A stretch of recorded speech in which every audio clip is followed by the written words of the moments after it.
देखिए ये मैं आपको दिखाऊं, ये जो है अब क्या होगा इसमें। देखिए अब ये जो पत्ती है ना, ये रेड टॉप यानी कि इसकी जो ऊपर की पत्ती देखिए गल गई है बिल्कुल, ये इस तरीके से गल गई है और टूट गई है। अब ये गन्ने की बढ़वार रोक देगी। किसान साथियों नमस्कार। साथियों बारिश का सीज़न चल रहा है, ह्यूमिडिटी थोड़ा सा बढ़ रही है, टेम्परेचर में उतार चढ़ाव है, तो इस समय बहुत सारी ऐसी फंगसें हैं जो एक्टिव हो जाती हैं। बहुत सारी जो फंगल इन्फेक्शन है, बैक्टीरिया हैं, वो एक्टिव हो जाती हैं।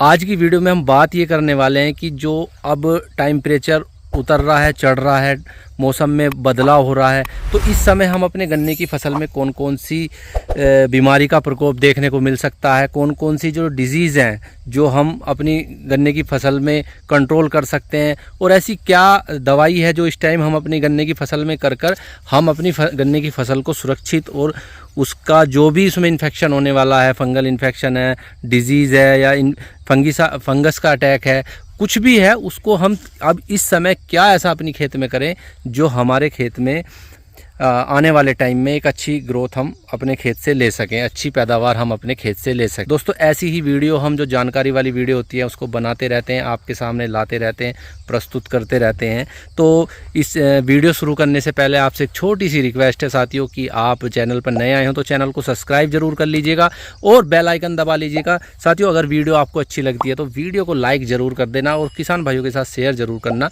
क्योंकि ऐसी ही वीडियो हम आपके लिए आगे से लाते रहेंगे, बनाते रहेंगे। तो ये जानकारी आपको कैसी लगी तो इसके बारे में कमेंट बॉक्स में ज़रूर बताना।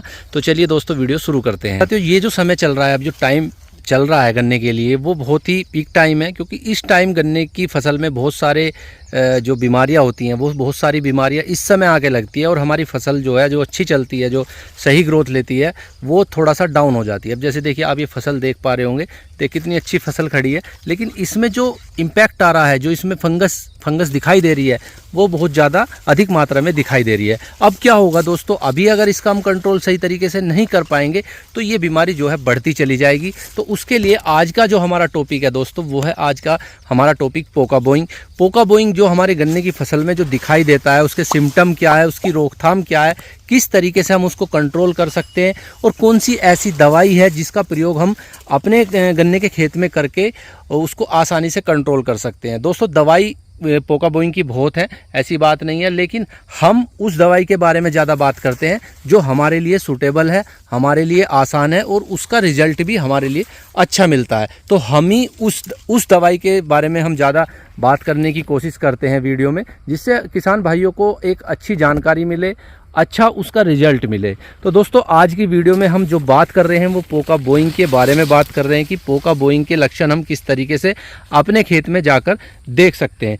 सबसे पहले दोस्तों पोका बोइंग अगर आपके खेत में है तो इस तरीके की देखिए, इस तरीके की पत्ती आपको अपने खेत में दिखाई देगी।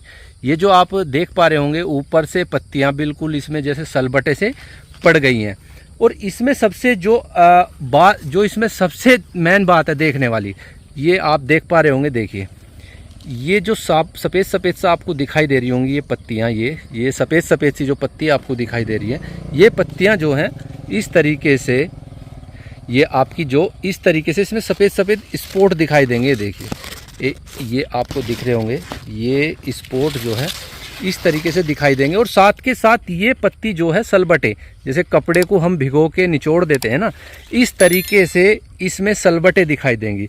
तो ये क्या है, ये पोका बोइंग की जो स्टेज है वो स्टेज यानी कि शुरू हो चुकी है।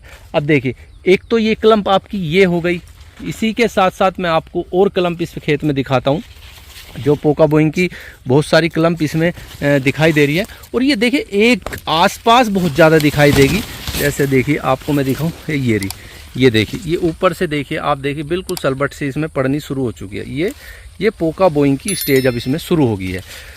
इसमें स्टेज दोस्तों, इसकी जो बाद की स्टेज होती है, वो जो बिल्कुल पत्तियां जो ऊपर से होती हैं वे गल जाती हैं, मैं वो भी आपको दिखाऊंगा। देखिए अगर मुझको इस खेत में दिखाई देगी तो वो भी मैं आपको दिखाना चाहूँगा कि उसमें क्या होगा, उसमें जो ऊपर की पत्तियां होंगी वो काली पड़ना शुरू होगी और उसमें हरापन तो बिल्कुल ही दोस्तों ख़त्म हो जाएगा। तो वो जो स्टेज होगी वो इसकी बिल्कुल लास्ट स्टेज होगी, क्योंकि वो फैलना शुरू हो जाती है। ये देखिए ये इस तरीके से, और गन्ने की बढ़वार है वो रुक जाती है। ये इस तरीके से आप अपने खेत में पोका बोइंग की पहचान कर सकते हैं। साथियों ये देखिए, ये मैं आपको दिखाऊं, ये जो है अब क्या होगा इसमें देखिए, अब ये जो पत्ती है ना, ये रेड टॉप यानी कि इसकी जो ऊपर की पत्ती देखिए गल गई है बिल्कुल, ये इस तरीके से गल गई है और टूट गई है। अब ये गन्ने की बढ़वार रोक देगी। अब इसकी जो कलम्प है पूरी, ये जो पूरा गन्ना है, इसकी कलम्प को ये रोक देगी। तो इस तरीके से अगर आपके खेत में पत्तियां कट गई हैं, मुड़ गई हैं, तो ये मान के चलिए कि इसका जो इम्पैक्ट है वो ज़्यादातर आपके खेत में दिखाई देने पड़ेगा। इसको क्या कहते हैं, इसको टॉप राट रोट की स्थिति कहते हैं। और इसमें एक स्थिति और होती है दोस्तों कि जो पत्तियां हैं हमारी, जैसे पत्तियां हैं ये नाइफ कट, इसमें नाइफ कट सा लग जाता है। नाइफ कट यानी कि जैसे चक्कू से हमने काट दिया, इस तरीके की भी हमारी इसमें दिखाई देती है, जिसको हम नाइफ कट कहते हैं। अब बात ये करते हैं दोस्तों कि इसकी हम रोकथाम किस तरीके से करते हैं। देखिए दोस्तों, ये एक फंगस जो होती है, फंगस का नाम होता है फ्यूजेरियम कम्प्लेक्स, यानी कि ये एक तरीके से फंगस की बीमारी है। जैसे कोरोना टाइप थी ना, कि कोरोना छूने से फैलता था, उस तरीके से ही ये फैलता है। इसमें एक स्थिति होती है, अगर बारिश रुक रुक के हो रही है, हल्की हल्की बारिश हो रही है, तो दोस्तों ये फैलता है तकड़ा करके बहुत ज़्यादा। लेकिन अगर बारिश मूसलाधार यानी कि तकड़ी बारिश हो रही है, बहुत तकड़ी बारिश हो रही है, तो ये ऑटोमेटिक बारिश से भी कंट्रोल हो जाता है। ऐसा नहीं है, बारिश से कंट्रोल हो जाता है। लेकिन अगर बारिश धीरे धीरे है, ह्यूमिडिटी बढ़ रही है, 90+ जा रही है, मॉइस्चर है वातावरण में, तो ये फैलेगा, धीरे धीरे फैलता चला जाएगा आपके खेत में। तो सबसे पहले क्या है कि इसको हमें अपने खेत में आइडेंटिफाई करना है कि हमारे खेत में 1 कलम्प है, 2 कलम्प है। अगर आपके खेत में 1-2 कलम्प है, तो आप एक हल्का टेक्निकल, एक सस्ता टेक्निकल, जैसे कार्बेंडाजिम प्लस मैनकोजेब का टेक्निकल आता है, उसका आप 2 बार स्प्रे कर दे 15 दिन के अंतराल पे, तो ये कंट्रोल आपका हो जाएगा। लेकिन जो मैंने आपको स्टेज दिखाई थी जिसमें पत्तियां ऊपर से कट चुकी थी, अगर इस तरीके की आपको अपने खेत में 10-15 पौधे दिखाई दे रहे हैं, 10-15, या आपके खेत में ये पत्तियां, ऐसी पत्तियां जो सिकुड़ी हुई हैं वे दिखाई दे रही हैं, तो दोस्तों इसके लिए सबसे अच्छा जो टेक्निकल आता है वो होता है COC, कॉपर ऑक्सीक्लोराइड।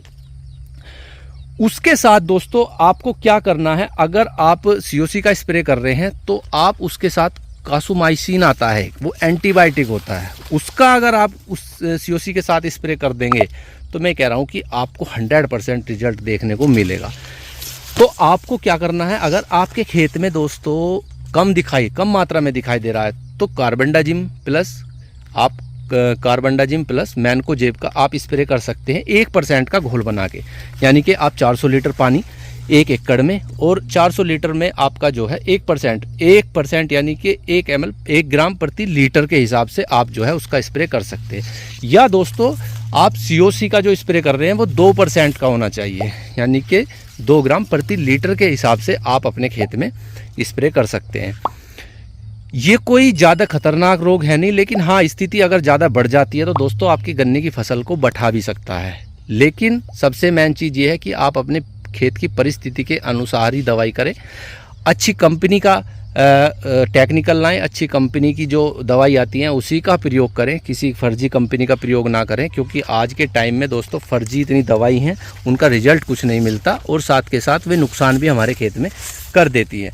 तो ये जानकारी दोस्तों आपको कैसी लगी ज़रूर बताइएगा। चैनल पर नए आए हो तो चैनल को सब्सक्राइब कीजिएगा, और जब भी आपका कोई सवाल जवाब हो तो हमें कमेंट बॉक्स में इसका आप जवाब ले सकते हैं। हम पूरी कोशिश करेंगे कि आपको इस जवाब का उत्तर दिया जाए।